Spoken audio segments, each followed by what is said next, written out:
With me today is Jim Gilbert, President and CEO of First Point Minerals. First Point is focused on the exploration and development of naturally occurring stainless steel nickel iron alloy deposits worldwide.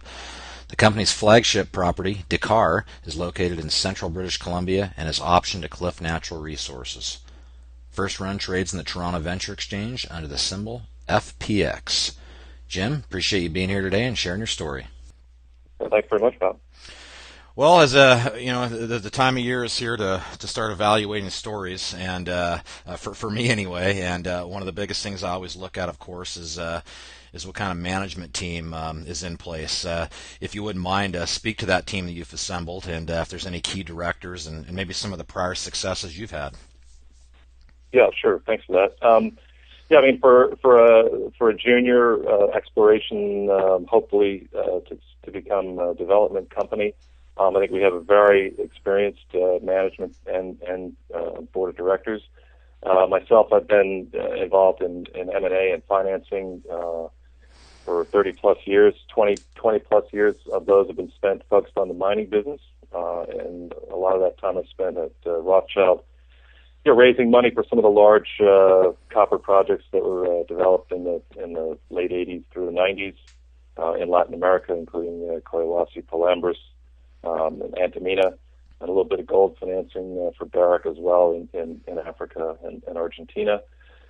So I joined First Point with a view towards helping the company evolve from the position it's in today with a flagship project, as you mentioned, option to Cliffs, and a number of 100% owned projects in the hopper to try to advance those through joint ventures where First Point takes an increasing interest as we move forward. Obviously, we're exploration driven today, so we're very fortunate to have the two founders of the company still involved. Dr. Peter Bradshaw, who's currently our chairman, the former CEO who I stepped into his shoes, and Ron Britton, who's our VP of exploration. So they're the founders. Between the two of them, they're over 80 years of international exploration experience, including for Peter, involvement at Barringer Research, Placer Dome, and Orvana. He was involved in discoveries at Porgera, Kidston, Misima, and Ron. He worked for Homestake, Sumitomo, and Esso Minerals, and he was involved in discoveries apart from Decar at Frida River, Cucho, and SK Creek. So a very experienced, sort of exploration and development, finance-driven management team. With an extremely experienced board, 125 man-years of international exploration experience, including Dr. Bradshaw, John Gammon, and John McDonald, and another 110 man-years of mining industry, accounting, legal, and corporate development expertise in the form of Bob Watts, who's a CA, Tom Beatty is a former securities lawyer, and Bill McCatton, you may recognize the name of the former co-chairman and CEO of Quadra FNX. So these guys have been around since the founding of the company, and they are helping drive the company forward. The project, if we're not up to speed or familiar with Decar, please lay out the highlights for us. Yeah, sure. So Decar is it's a new style of mineralization in the sense that these awaruite is the name of the mineral. It's a naturally occurring nickel iron alloy. These types of deposits have, until Decar, not been explored or exploited on a commercial scale. So Cliffs had the vision, shared the vision with First Point that Decar could become a world-class project, both in terms of scale and competitive operating costs. Cliffs has sole funded the project now through a PEA. And they have announced to us that they will exercise their option to earn up to 65% of the project. They're currently at 60% by sole funding through pre-feasibility study, which would be completed by third quarter 2015. So from this Decar, we see as kind of the proof of concept that this style of deposit can be developed in a large scale, low grade, low strip ratio type open pit mining. It's a massive deposit using conventional magnetic separation and gravity concentration, so a low risk cost competitive operating profile. And, there's further optimization to be done in the PFS and BFS, but the PEA was positive and demonstrates at least the potential economic viability of exploiting this style of deposit. And that's the fundamental building block for everything that First Point is doing going forward. So we are exclusively exploring for this same style of nickel deposit. That's all we're doing, both in Canada and elsewhere around the world. Well, location is certainly an extremely important part of a project. Obviously, a friendly jurisdiction. What can you say have been your experiences with the Yukon so far?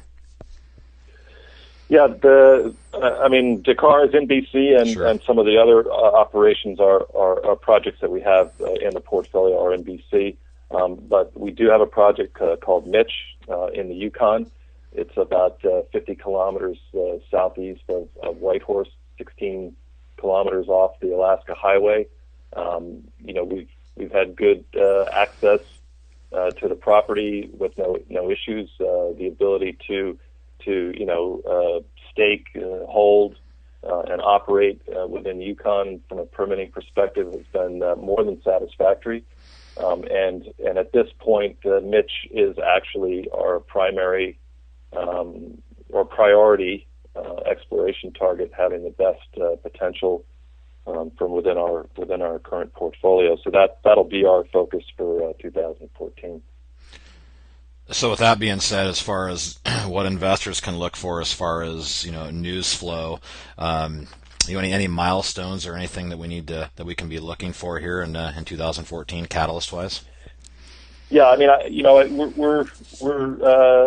we are looking forward to receiving from Cliffs, a releasable description of the budget and the program for Decar for 2014. They've spent a little over $20 million on the project so far, so we're expecting a fairly significant program. That'll be an announcement that we hope will come, sometime in the first quarter. Beyond that, we do have samples of concentrates prepared from a Decar bulk sample that are in the hands of a number of potential off-takers, users, consumers of the material. And we are compiling, both technical and commercial terms, indicative commercial terms type feedback from those parties. We'll hope to put that out, because one of the big question marks in the PEA for Decar that was published last March is revenue. What are you going to get paid for this product, which is basically a new one on the market? No one's using it today. So we have gone out to get some primary feedback from potential customers. That'll be an announcement that we'll make as soon as we have that put together. And of course, results from our exploration activities in 2014 on our own properties, including Mich in the Yukon. And if we're able to execute our strategy, we hope to have some announcements of potential JVs or partnerships on some of those 100% owned projects. Now, what are your personal thoughts on long-term nickel fundamentals and pricing? Yeah, this story, the First Point story, is driven by the long-term fundamentals for supply and demand of nickel. It's not just novelty driven to find some new style of deposit to develop, but really when you look at the consensus forecasts, there are some major deficits in both mine supply and refined nickel supply that are forecast to occur in kind of the next 3 to 5 year time frame and grow very rapidly to 740,000 tons per annum of mine supply shortfall by around 2025. Okay, so that's a very serious deficit. The other nickel guys are out there telling the same story, that there's a shortage of projects to meet that kind of demand. The capital cost to build the last bulge in nickel supply capacity were huge. So the appetite out there for building any more of these high pressure acid leach facilities for processing laterites is pretty limited. So we see this style of deposit a low tech, low risk, cost competitive, admittedly low grade, but massive long life deposits. We see the long term fundamentals, supply, demand, and of course price, because price will respond to those deficits to try to provide the incentive for new sources of supply to come on. And that's where we see these awaruite nickel iron alloy projects fitting in. Jim Gilbert, President and CEO of First Point Minerals.